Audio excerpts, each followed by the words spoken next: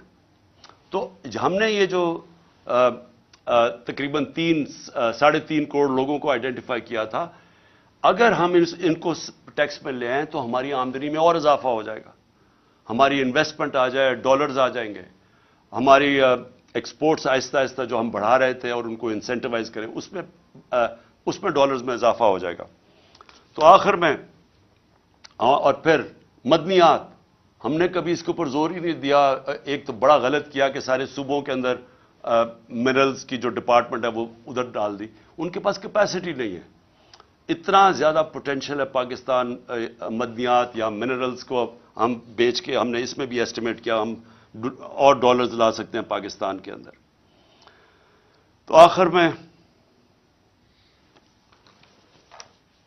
میں انشاءاللہ اگلے ہفتے میں اپنا پہلا جلسہ کر رہا ہوں اور میں آغاز کر رہا ہوں اپنی الیکشن کیمپین کا.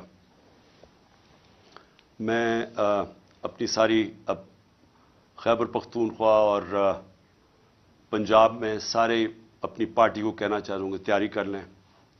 میں انشاءاللہ اگلے ہفتے 10 دن زیادہ سے زیادہ 2 ہفتے تک ٹکٹ سارے بانٹ دوں گا. میں اب خود ٹکٹس کا میں آپ کو یہ بتا دوں کہ اس باری میں خود ٹکٹس دے رہا ہوں. ٹکٹس میں اس لیے خود دے رہا ہوں کہ مجھے آخری دفعہ پتہ چلا پچھلی باری کہ ہمارے ٹکٹس کے بکے ہیں ہمارے غلط کینڈیڈیٹس کو پیسے لے کے بنایا گیا. تو اس لیے میں اب کسی پہ نہیں چھوڑ رہا, سارے میں خود تفتیش کر رہا ہوں. میں خود بیٹھ کے ٹکٹس دوں گا, خود میں انٹرویو کر رہا ہوں لوگوں کو, اور آہستہ آہستہ بلاؤں گا لوگوں کو انٹرویوز کے لیے. لیکن اگلے ہفتے 2 ہفتے تک انشاءاللہ میں ٹکٹس تقریباً سارے دے چکا ہوں گا. جن جن لوگوں کو ٹکٹس نہیں ملیں گے, میں آپ کو یہ کہنا چاہتا ہوں کہ اس کے بعد پنجاب میں ہم نے سیدھا بلدیاتی الیکشن کروا دینا, تو انشاءاللہ ہم ان کو وہاں اکوموڈیٹ کر لیں گے. اور دوسری چیز کہ اس باری میں پارٹی ڈسپلن کے اوپر سختی سے کہنا چاہتا ہوں کہ اب تک تو جو ہمارے تحریک انصاف اگر ایک کو ٹکٹ نہیں ملتا تو وہ انڈیپینڈنٹ کھڑا ہو جاتا ہے.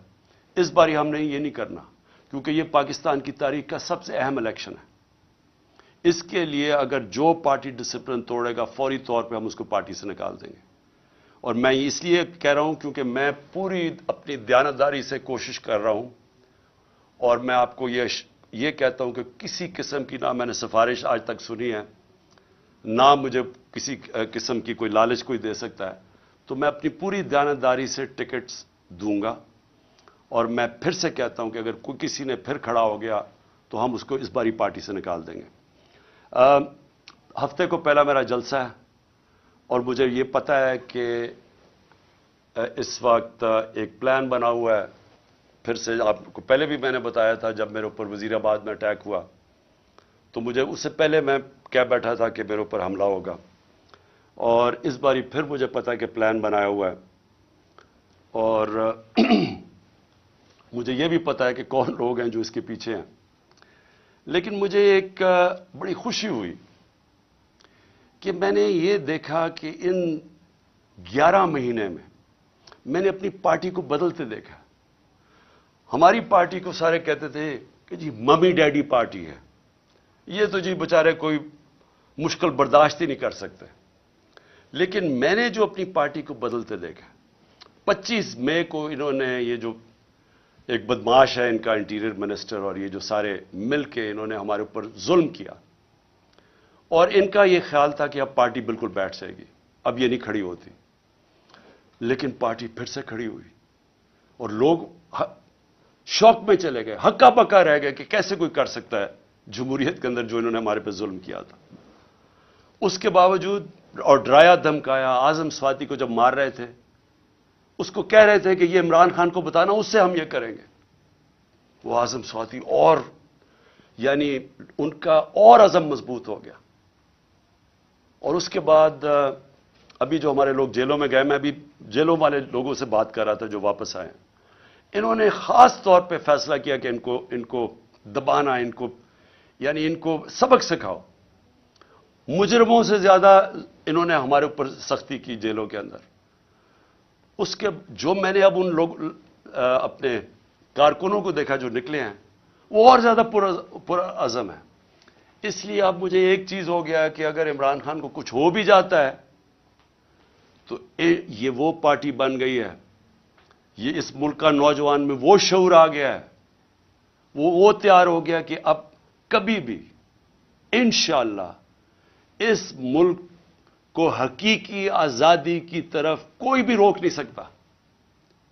یہ وہ قوم, میں ایک دن اللہ سے دعا کرتا تھا کہ کیونکہ میں باہر کے ملک دیکھتا تھا سارے, اور میں دیکھتا تھا ان کو کہ وہ آزاد لوگ تھے, وہ لوگ آزاد تھے, اور آزاد لوگوں کی پرواز اوپر ہوتی ہے. اور میں ہمیشہ دیکھتا تھا کہ ہم ایک دبے ہوئی قوم ہیں, ہم ایک ہی پولیس کا دبکا آ جائے کہ یہ جیل میں ڈال دیں گے تو اس سے دیکھ کے ڈر جاتے تھے, کیونکہ ہم کبھی حقیقی معنی میں آزاد نہیں ہوئے. اب میں ایک آزاد قوم کو ابھرتے دیکھ رہا ہوں. میں اپنے نوجوانوں کو لا الہ الا اللہ کا مطلب سمجھتے دیکھ رہا ہوں. لا الہ الا اللہ انسان کو غیرت دیتا ہے, خودداری دیتا ہے. یہ جو خوف کا سب سے بڑا جو غلامی انسان کرتا ہے, وہ خوف کی بت کی غلامی کرتا ہے. میں نے اس سے آزاد ہوتے دیکھا لوگوں کو. اس لیے مجھے یہ فکر نہیں ہے کہ جو بھی آگے راستہ ہوتا ہے, مجھے پتا ہے کہ جو یہ اب قوم نکل رہی ہے اب اس کو کوئی غلام نہیں بنا سکتا.